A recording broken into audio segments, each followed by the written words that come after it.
সংঘাতটো দেখা গৈছে বিজেপিৰ লগত যিটো সংঘাত আমি দেখি আছোঁ সংঘাতবিলাক মষিমূৰ হ'বনে নাই? প্ৰথম কথা, নতুনকৈ গঠন হোৱা বহৰমপুৰ সমষ্টিটোক লৈ অসম গণ পৰিষদে প্ৰত্যেকটো অঞ্চলত বুথ, আঞ্চলিক, মণ্ডল সকলো সমিতি সম্পূৰ্ণ কৰি আজি আমাৰ কৰ্মকৰ্তাসকলৰ এখন বুথ সন্মিলন হিচাপে গোটেই কৰ্মকৰ্তাৰ এখন সন্মিলন অনুষ্ঠিত হ'ল কামপুৰত। আৰু আপুনি কোৱাৰ দৰে কোনো সংঘাত নহয় আচলতে। কাৰোবাৰ অকণমান ঈৰ্ষা হৈছে, কাৰোবাৰ অকণমান হিংসা হৈছে, কিন্তু মই ভাবোঁ বহৰমপুৰ বিনন্দীয়া। সেইকাৰণে বহৰমপুৰত অসম গণ পৰিষদৰ যি লক্ষ্য, ঐক্য, শান্তি আৰু প্ৰগতি, সেই সদায় আছে। আমি এখন বহল অন্তৰৰ মানুহ, আমি সকলোকে লৈ আগবাঢ়িব বিচাৰোঁ। আমি সংঘাতৰ বাণী লৈ নহয়, সমন্বয়ৰ বাৰ্তা লৈ যাম। আৰু অহা কালিৰ পৰা আমাৰ দলৰ কৰ্মকৰ্তাসকলে যোনে সংঘাত কৰিব বিচাৰে এপাহ ধুনীয়া ৰঙা গোলাপ ফুল লৈ পেলাই তেওঁলোকৰ ঘৰলৈ যাব। এই ধৰণে আমাৰ যাত্ৰা আৰম্ভ হ'ব। আমাৰ সাংগঠনিক কৰ্মসূচী সমাপন হৈছে। ইয়াৰ পিছত আমি ৰাইজৰ ওচৰলৈ যাম আৰু কোনোবাই যদি তেনেকৈ সংঘাত কৰিবলৈ আগবাঢ়ি আহে আমি এবাৰ গোলাপ ফুল আগবঢ়াম। এই সংঘাতৰ বাবে আপোনালোকে যিখন সভা স্থান কৰিছিলে সলনি কৰিব লগা কামপুৰলৈ আনিব। আচলতে আমাৰ লগত পোনপটীয়াকৈ একো সংঘাত নাই। গোটেই কথাখিনিত কিছু বিধি পথালি দিছিল, আপোনালোকে দেখিছে। আৰু আমি ভাবোঁ যে মিত্ৰজোঁটত থাকি পেলাই এইটো কৰাটো সম্ভৱ নহয়। কোনোবা হয়তো দুষ্কৃতিকাৰীক কোনোবাই লগাই দিছে, তেওঁলোকেই কৰিছে। আৰু আমি জানে যে আমি NDA হিচাপে আছোঁ, মিত্ৰজোঁট আমি শক্তিশালী কৰিব বিচাৰোঁ। কিন্তু আমি নিজৰ ভৰিৰ তলৰ মাটি আমি নিজে ৰক্ষা কৰিব লাগিব, আমাকতো আৰু কোনো বনাই নিদিয়ে। সেইকাৰণে আমি নিজৰ সংগঠন কৰিছোঁ। আমি দলৰ সভাপতি অতুল বৰাৰ নিৰ্দেশত দলৰ শক্তিশালীকৰণৰ কাম আগবাঢ়িছোঁ। আমাৰ মাননীয় ডক্টৰ হিমন্ত বিশ্ব শৰ্মা ডাঙৰীয়াৰ নেতৃত্বত আমি NDAক শক্তিশালী কৰিব বিচাৰিছোঁ। আৰু সেইকাৰণে বহৰমপুৰ বিনন্দীয়া কৰি পেলাই আমি সকলোকে লৈ পেলাই, যাতে মই পুনৰ দোহাৰিম যে আমি যোৱাবাৰ NDA প্ৰাৰ্থীজন খুব কম সংখ্যক ভোটত জয়ী হৈছিলোঁ। এইবাৰ NDA প্ৰাৰ্থী যোনেই নহওক অন্ততঃ 50,000 ভোটৰ ব্যৱধানত যদি জয়ী হয়, সেইকাৰণে আমাৰ এই সাংগঠনিক কুচকাৱাজ। মই সুধিছোঁ যদি কিবা কাৰণত আপোনালোকে অগপোৱা বিচৰা ধৰণে যদি বহৰমপুৰ নিদিয়ে বিকল্প চিন্তা।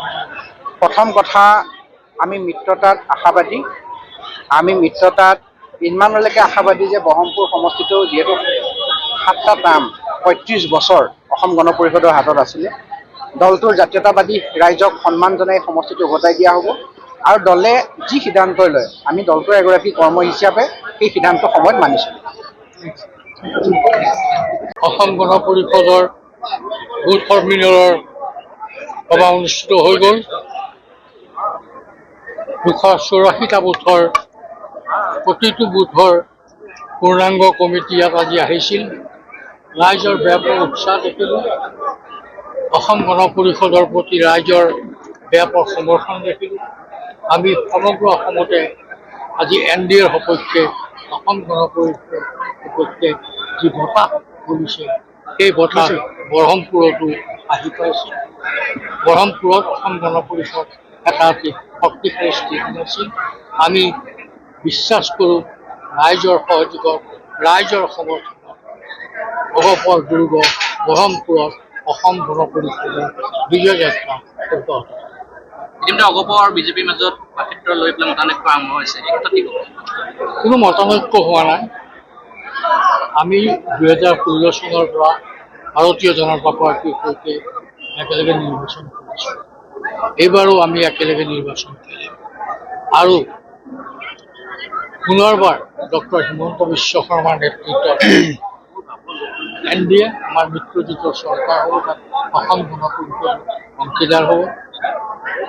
এখন আমি বিচাৰিছোঁ এই সম্পৰ্কে আসনৰ চূড়ান্ত সিদ্ধান্ত এতিয়াও হোৱা নাই। দুই এদিনতে সিদ্ধান্ত হ'ব।